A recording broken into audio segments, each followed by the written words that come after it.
Assalamu Alaikum. Hello kids, how are you today?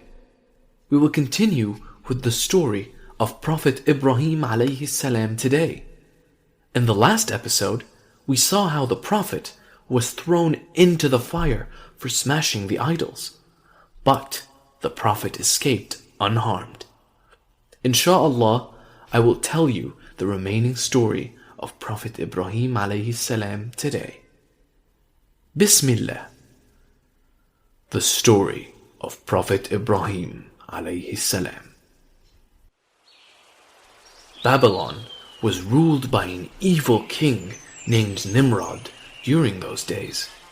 Nimrod was an idol worshipper, and he considered himself to be an incarnation of God. He was an evil man and punished his people as he willed. When Nimrod heard that the Prophet had smashed his idols, he was very angry. The Prophet was tied in chains and he was brought into the palace. "How dare you smash the idols of our gods?" asked Nimrod. "They were mere idols, not gods," replied the Prophet. "Tell me, who is the true God then?"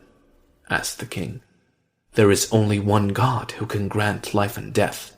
He is Allah subhanahu wa ta'ala, the true God." "I can give life and death too. I will show you."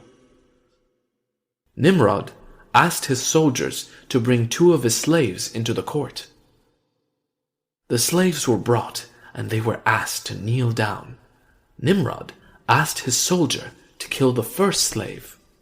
The soldier struck the slave with his sword and killed the slave instantly. Then he asked the soldier to kill the second slave. The soldier raised his sword, but just before striking, the king asked him to stop. Then the king looked at the Prophet and said, "You see, I can give death and I can give life too." But the Prophet remained nonchalant and said, "Allah subhanahu wa ta'ala makes the sun rise from the east. Can you change that and make the sun rise from the west instead?" The king was baffled. Then the Prophet put forward many such arguments. The king was speechless. The king realized that there was no point in confronting the Prophet, so he let the Prophet walk away freely. Prophet Ibrahim alayhi salam preached to the people of Babylon for many years, but nobody was willing to listen, except for his wife Sarah and his nephew Lut alayhi salam.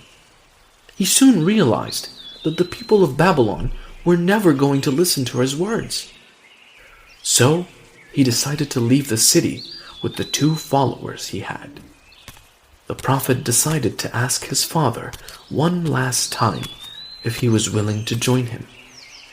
But his father refused, and the Prophet bid him goodbye for the last time.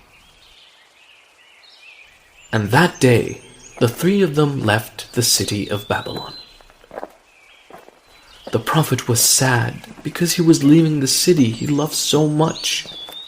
But he wanted to spread the message of Allah to as many people as he could, and for this, he had to leave Babylon. It was a long, hard journey through the desert. They traveled through Syria, Palestine, and Egypt.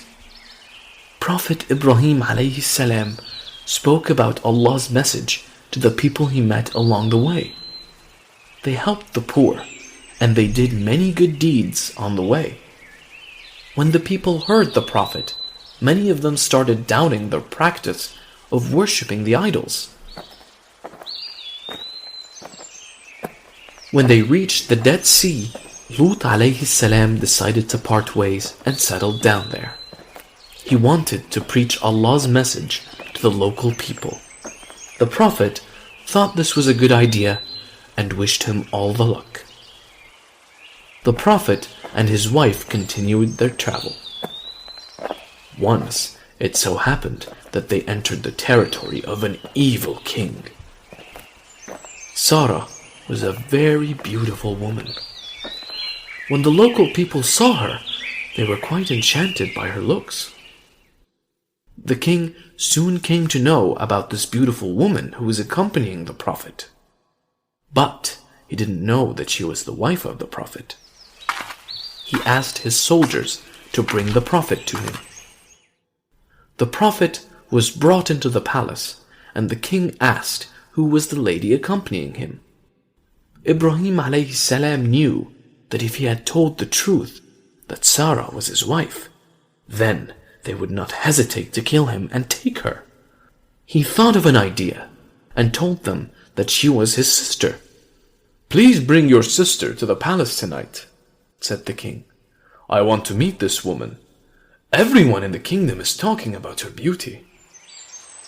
The Prophet had no option now. He agreed and went to his wife. "You have to come with me to meet the king," said the Prophet. Sarah was confused, and she asked him why. "I don't know the reason, but whatever happens, do not ever tell these people that you are my wife. I have told them that you are my sister." Sarah agreed, and she accompanied the Prophet to the palace. When the king saw Sarah, he was enchanted by her beauty. He asked her to come close to him, and as soon as she reached him, he tried to take hold of her, but the moment he raised his hand, they froze. It was a miracle. The king was scared. He tried his best to move his hand, but he couldn't. He realized that only Sarah could help him, so he begged her, "Please help me. I will never try to harm you again." Sarah agreed, and she prayed to Allah subhanahu wa ta'ala. When she prayed, his hands got cured miraculously. When the king realized that his hands were healed, the stupid king tried to take hold of Sarah again. What a fool he was! But the moment he raised his hands, they froze again.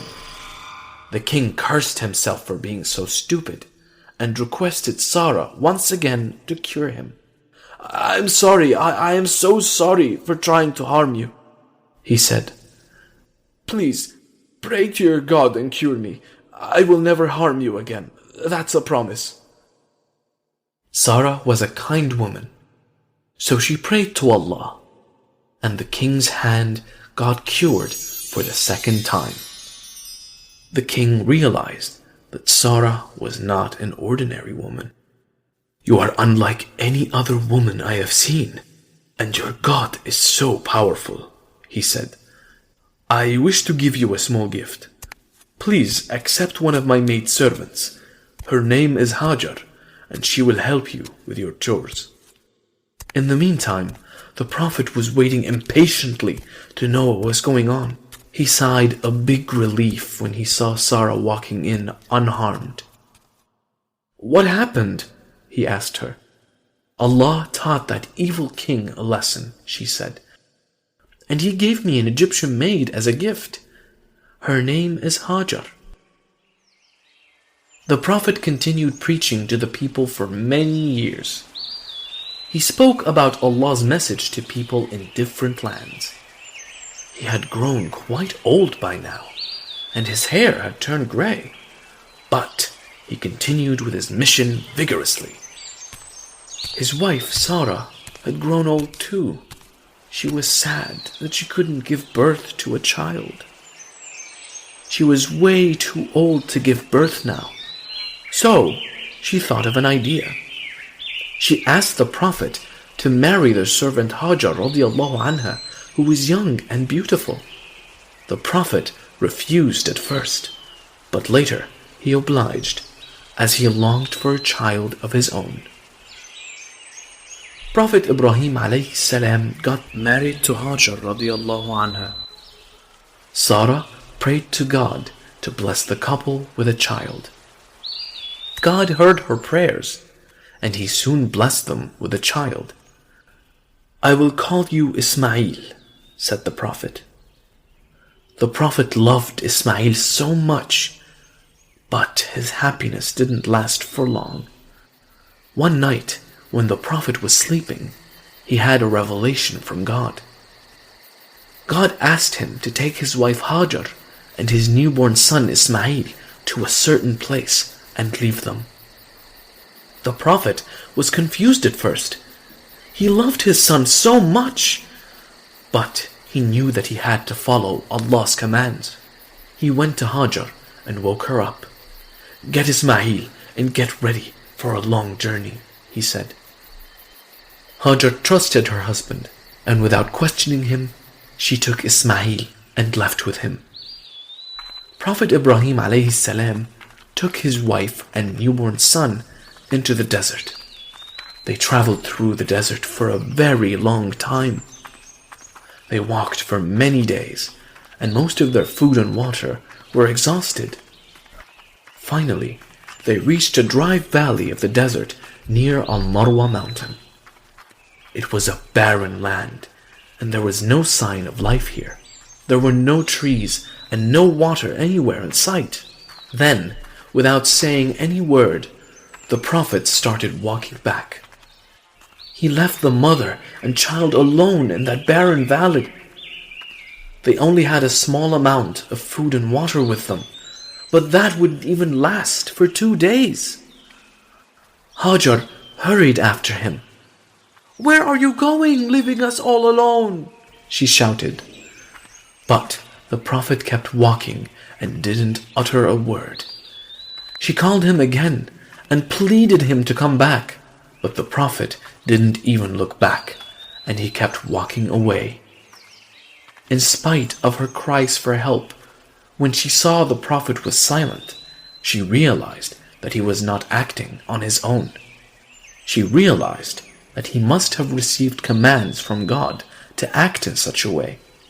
"Did Allah command you to leave us in the desert?" she cried. The Prophet shook his head.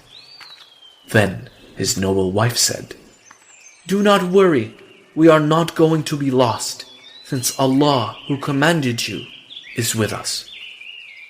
The Prophet continued walking without looking back.